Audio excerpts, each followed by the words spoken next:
दरम्यान खासदार प्रणिती शिंदेंनी नागेश भोसले यांना खोटं प्रतिज्ञापत्र देण्यासाठी भाजपनं दबाव टाकल्याचा आरोप केलाय।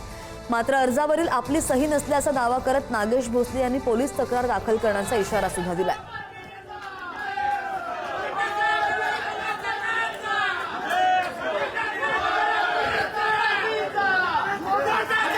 या ठिकाणी सादर करण्याचा दबाव आणला की ही माझी सही नाही आहे। त्या माणसाचं आमच्याकडे रेकॉर्डिंग आहे। त्यांनी काल स्वतः आमच्या कॅन्डिडेटला फोन केला आणि सांगितलं की माझी सही घेऊन जा। म्हणजे खूप प्रचंड दबाव आहे। हे रेकॉर्डिंग आमच्याकडे आहे।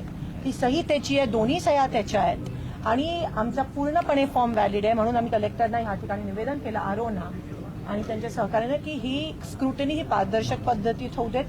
जर त्यांच्याकडे बहुमत आहे तर त्यांना भीती कसली आहे? काय सिद्ध करायचं गुंडागर्दी तुम्ही प्रयत्न करताय? मी मुळात काँग्रेस पक्षाचा नाहीच, मी आघाडीचा माणूस आहे। त्यामुळे माझ्यावर अधिकार कोणाचा चालत नाही। साहेब बोगस आहेत 100% आहे की मी आज पोलिटिशियनला तक्रार करणार आहे की बोगसवर काहीतरी कारवाई व्हावी। त्यांचं मत त्यांनी मांडले।